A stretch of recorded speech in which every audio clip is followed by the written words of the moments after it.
नमस्कार। मेरे चैनल में आप सभी का बेहद स्वागत है। आप हमेशा ही हताश और निराश रहते होंगे। आप कोई भी कार्य करते हैं वह पूरा नहीं होता है, चाहे व्यापार से संबंधित हो। बीच बीच में अड़चनें आती ही रहती हैं। शादी से संबंधित हो तो भी अड़चनें, नौकरी से संबंधित हो या दुकान से संबंधित हो, कैसी भी वजह हो, अड़चनें अगर ज़रूर आती हैं। अगर बीच में इसी तरह की अटकलियाँ आ रही हैं, परेशानियाँ आ रही हैं, तो उसके लिए बेहद ही कारगर उपाय है। उपाय बहुत ही बेहतरीन है। वीडियो को ज़्यादा लंबा नहीं किया जाएगा, बस कुछ ही देर में हम आपको बताने जा रहे हैं एकदम कारगर उपाय। इसे अंत तक ज़रूर सुनिएगा और मेरे चैनल को लाइक और सब्सक्राइब ज़रूर कर दीजिएगा। कमेंट बॉक्स में जय श्री राम साथ में लिख ही दीजिएगा। चलिए तो आइए शुरू करते हैं। यह उपाय जिन लोगों ने भी किया है उन्हें बहुत ही अच्छा रिजल्ट मिला है। उन लोगों के मैसेज भी हमें आते ही रहते हैं, क्योंकि इसके द्वारा हमने कई लोगों की परेशानियों को दूर किया है। तो चलिए आइए शुरू करते हैं। यह प्रयोग आपको कब करना है? यह प्रयोग आपको मंगलवार के दिन करना है। इस प्रयोग को सिर्फ ब्रह्म मुहूर्त में करेंगे। ब्रह्म मुहूर्त में अगर आप इसे मंगलवार को नहीं कर सकते हैं तो अगले मंगलवार को करिए। मतलब हर मंगलवार को या किसी भी मंगलवार को आप कर सकते हैं। ब्रह्म मुहूर्त का समय है सुबह 4 बजे से लेकर 5 बजे के बीच में। कोई भी समय जो आप चुन सकते हैं इस 1 घंटे के बीच में, वह चुन लीजिए। अब आपको करना क्या है? 3 लौंग से यह उपाय करना है। 3 लौंग लेना है और 1 गिलास जल लेना है। आपने चाहे तो अपने मंदिर में जाकर के भी यह काम कर सकते हैं। मंदिर में करें तो सबसे उत्तम ही रहेगा, क्योंकि मंदिर में जागृत हुई मूर्तियाँ होती हैं।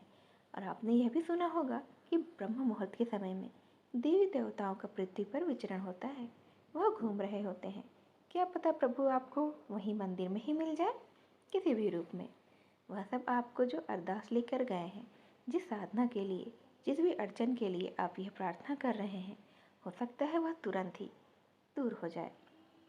आपके मन की हलचल किसी भी तरह से शांत हो जाए। तब आप समझ जाइए कि भगवान ने तुरंत ही आपकी बातों को सुन लिया है और उन्हें पूरा करने जा रहे हैं। तो आपका विश्वास ही आपको जीत दिलाएगा और यह करिश्मा करके दिखाएगा। मेरे कहने पर आप एक बार सोच के करिएगा ज़रूर। नहीं करना है तो फिर रहने दीजिएगा, लेकिन आप करिए। जब करेंगे तभी तो आपको पता चलेगा कि यह कितना कारगर उपाय है। मंगलवार के दिन आपको ब्रह्म मुहूर्त के समय पर करना है।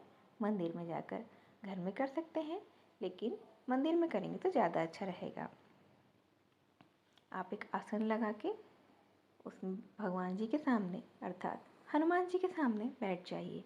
बैठने के बाद 1 गिलास पानी लीजिए और कटोरी में 3 लौंग रख लेना है। 1 लौंग उसमें से उठाना है और हनुमान चालीसा का पाठ करना है। हनुमान चालीसा का पाठ करते हुए यह लौंग अपने हाथ में रखना है। एक बार हनुमान चालीसा का पाठ कर लेना है और उसके बाद फिर 2 लौंग उठाना है। 2 लौंग के बाद फिर से हनुमान चालीसा का पाठ करना है और दूसरी बार करने के बाद तीसरी बार भी यही करना है। इस तरह से आप तीनों लौंग उठाकर हाथ में रखिए और 3 बार हनुमान चालीसा का पाठ कर लीजिए। उसके बाद इस लौंग को उसी जल में डाल देना है और हनुमान चालीसा का पाठ करना है। लौंग को पानी में डाल देने के बाद आपको फिर से हनुमान चालीसा का पाठ करना है।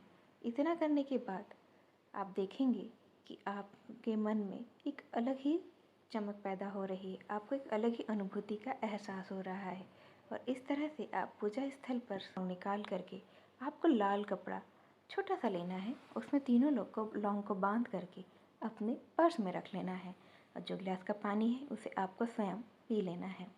अब आप 3 लौंग जो जल में अभिमंत्रित हुए हैं, हनुमान चालीसा से प्रत्येक लौंग अभिमंत्रित हो चुका है। वह लौंग आप लाल कपड़े में बांधकर अपने पर्स में रख लेंगे और फिर आप देखेंगे कि आपकी जो भी अड़चनें हैं वह धीरे धीरे दूर होती जा रही हैं और आपका मन अलग ही शांति अनुभव कर रहा है और अपने इष्ट देव के करीब आप महसूस करेंगे। यह वीडियो यहीं तक। मेरी इस वीडियो को यहाँ तक ध्यान से सुनने के लिए आप सभी का बेहद धन्यवाद। नमस्कार।